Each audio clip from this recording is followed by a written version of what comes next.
Hello, my YouTube world. This is Johnny Mow coming to you with a very special question and answer. Got a lot of reaction from my last video. Some good, some bad. You can't please everyone. I know. I'm not one of those guys because, you know, this channel is dedicated to help growing your business. You know, I'm not very good with startups. You know, I'm not very good at giving advice to startups, and my channel is more geared to growing a business. And so I get a lot of emails and a lot of questions about, what do you think of this mower? What do you think of this setup? And this is a question that I'm going to answer, but I'm not going to be very good at it. And I'm going to explain to you why I'm not going to be very good at it. Danny Smith asked me, what do I think about a walk behind with jungle wheels? Now, here's me trying to answer this question 19 years later after using all this equipment, you know, and literally the last 10 years going out and literally trying to find the best deck on the market. 1996, I started working for a landscape company, and he had Toro walk behinds with jungle wheels, and I honestly thought they were the best thing since sliced bread. That was what was going on back in those days. If you didn't have a walk behind, you had nothing. You know, those tractors, the walk behinds outdo tractors. That's why I tell everyone, if you have to start your business, don't go buy yourself a D110 or a D100 or a Craftsman. Don't buy those riding tractors. They're very unproductive. They're not going to get you through. Go get yourself a good walk behind. Check out Craigslist. Do what you got. Even a belt drive. You know, guys say they don't like belt drive. I love the belt drive. You know, I didn't like hydros. And when you're first starting out, if a hydro goes on you, you have no shot if you're first starting out being able to replace it. The average repair for a hydro and a wheel motor is, I think, about $1,500. The parts are about $700 a piece, so you got $700, $1,400, and probably another $500 in labor. So you're looking at about $1,900 to replace a hydro and a wheel motor. And you're supposed to replace both, because once one goes, it usually contaminates the other. What happens is you put a new pump in, and you think it's the pump, then it was the wheel motor. The wheel motor contaminates the new pump, and all of a sudden now you're buying another pump and you're buying the wheel motor. So when I used to do it, I used to replace both sides, the whole side, and that did it. You know, you don't want to contaminate the system, because once one goes, the shavings go into the other pump or the wheel motor that's on that same side, and generally what happens is they both go, or you replace one and then they both go a month later. So little tip, that's why I do not encourage brand new people to go out and buy hydraulic walk behinds or hydraulics, because you got to have the cash flow to be able to withstand the blow.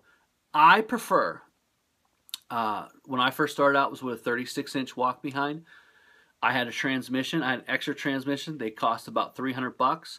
I never had a trouble with belt drive. Now, you're not going to be able to go in reverse very well, but I'm a big guy, so I would just put it in neutral and pull it back and then keep going. It's no big deal for me. It might be a big deal for you. So if you're just starting out, you're considering a walk behind, I would go that route. I would not own any zero turn from the stores. Lowe's, Sears, Home Depot. It's just a waste of time. Honestly, it's a waste of time. If you don't think it's a waste of time, just go back to Dan's Trimmers when he was doing a maintenance review or he was doing maintenance on his zero turn. It was a 42-inch, and now look, now see how his perspective has changed from that video to now owning a hydraulic walk behind. The perspective that's changed, because his view has changed, because he's seen things in a different way. So you're asking me a question on, after using 60-inch zero turns for almost, you know, a long time. Now you're asking me a question. To answer it, it's hard for me to come down and answer that question. If you would ask me that in 1997, I'd have told you they're the best thing since sliced bread. Now you're asking me in 2015, after 19 years, I'm going to tell you, as fast as you can, get yourself to a 60-inch zero turn. You know, when you go to a 60 as opposed to a 52, some big differences here. The deck sticks out past the left tire more. So that means you can trim closer.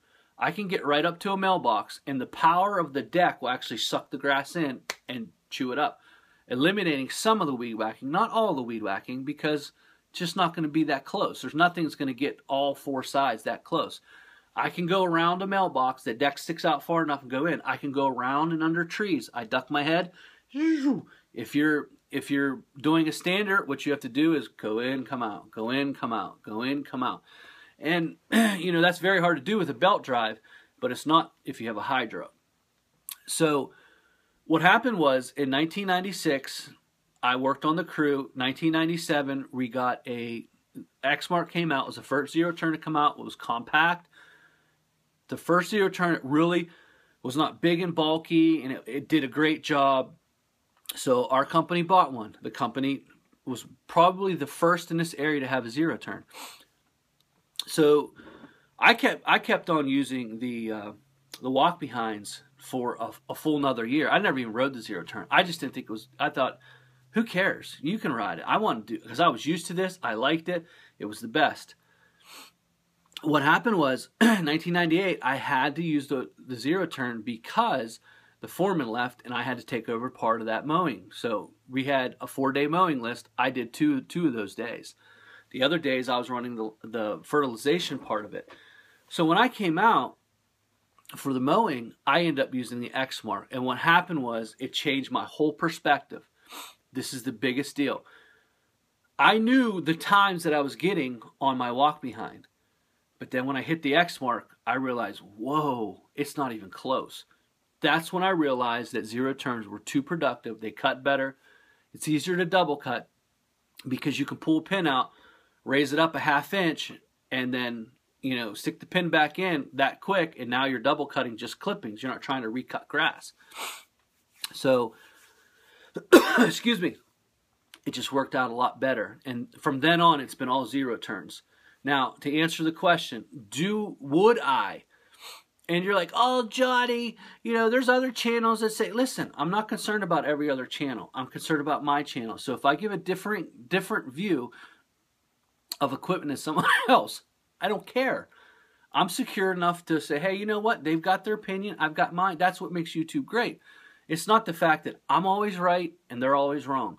When you get a guy like that, click the unsubscribe. Or if you feel like I'm that, click the unsubscribe button because they see things differently. I'm just saying in my 19 years, the span of work, and at least 15 of it, actually actively looking for the best deck on the market. I feel like I found, after all the years, I feel like I finally found the deck for side discharging what is the best deck. I believe it's the Toro Turbo Force deck. I don't think there's a better deck out there. I don't even think, some aren't even close to that deck. There's a lot of reasons why, and I'll give you one main reason why, is because there's so much velocity coming out of that deck. It's able to lift the grass up and throw it on top of the grass further than just about any other machine on the market. It can handle wet grass better, it handles tall grass better, and it handles in-between grass better. It actually can, I mean, when I was running the Skag and the ICD deck does the same thing as the Skag did. They open up the deck throat real far. And what happens is it leaks air. Like, the smaller the deck opening, the more pressure builds underneath the deck. The wider the throat of the deck, what it does is it leaks. It doesn't keep enough pressure and it doesn't have enough velocity. And that's funny, Skag calls it the velocity plus deck. But actually what I found is when you get into thicker grass, it can't toss it far enough. And what happens is when you try to double cut it, you're double cutting way too much grass on the next pass, which causes another cut, a triple cut. I don't triple cut grass. I'd rather bag it.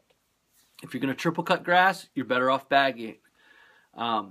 So that's what I found with the Velocity Plus deck. You needed to triple cut lawns. I'm not about triple cutting lawns. I'm about getting in and getting out, making it look good. And so I was on a search to find the absolute best deck. I believe the Toro Turbo Force is the absolute best deck on the planet. I don't think there's anything. I think It's the A+. The X mark is the A. And the only reason why the X mark gets the A is because it can't handle the morning dew as well as the Turbo Force. Now, eventually the Turbo Force, the morning dew is going to clog it up, and it's eventually going to start throwing clumps. But let's say you were cutting an acre. I can get through probably 3/4 of that grass before it starts whipping out the chunks. The X mark will get through maybe half the lawn before it starts throwing chunks. The Skag Turf Tiger that I had wouldn't get through the first couple passes without making a mess that can't be cleaned up. The ICD deck, it'll go a little bit longer, but it would start making the same kind of mess. And the thing with the ICD and the Velocity Pro is they just don't throw it far enough. They'll throw it out. If the grass is thick and heavy, it only throws it out about a pass and a half. And that's just not going to work, because when you go to double cut, you raise the deck up a ½ inch and you go to double cut just the clippings, there's too many clippings. Another thing I found with the Velocity Plus deck on the 61-inch on the Skag Turf Tiger is there wasn't enough suction to even get up the heavy clippings. So if I'd go over the clippings at a ½ inch higher, it wouldn't get all the clippings. The ICD deck does a little bit better because it's a little bit different. The back baffles on the ICD deck look more like the Ultra Cut baffles, which probably gives it a little bit more suction. So, you know, take your pick. The Skag stripes better than any mower. If you said, hey, listen, Johnny, which mower? I want a stripe. I want my lawns to look great. Which mower does it the best? Skag. Not even close. I mean, I've had them. The Toro's okay. This X Mark's better than the Toro, probably because there's a lot more suction in the X Mark deck. But the Skag, I think it's those two big rollers in the back. There's one big roller right underneath the deck. I think that has a lot to do with it. But yeah, it's huge. It's a huge difference in striping. But up here in the Northeast, it just couldn't cut the heavier grass. Like when the grass started to get up there, it just wouldn't throw it out. Getting back on point, when you're talking about walk behinds, like I said, you're asking someone who's used 60 and 0 turns for a long time to give you an opinion about a starting setup. You know, that's the thing, guys. It's hard for me to do. I'm not good at that. If you want to grow your business and you want employees and you want to grow, this is your channel. So for me to give information about, sure, back in 97, 96, 97, part of 98, I said, yeah, best thing going. If I was starting up one, I would go that route. I would pick a walk behind over a stander only because of the price difference. You know, it's $3,000 difference, so I would go with the walk behind with the Velke. You're not going to go that much faster on a stander to outproduce $3,000. It's just not going to happen. You know, I know there's people, oh, it flies around. Oh, no, come on. I mean, seriously. You know, they're both ranked the same speed, 8 and 8. You know, generally the standards are around 8. Some are a little bit higher, but 8 and 8. You're not going to cut at 8 miles an hour for sure. That's here's the thing.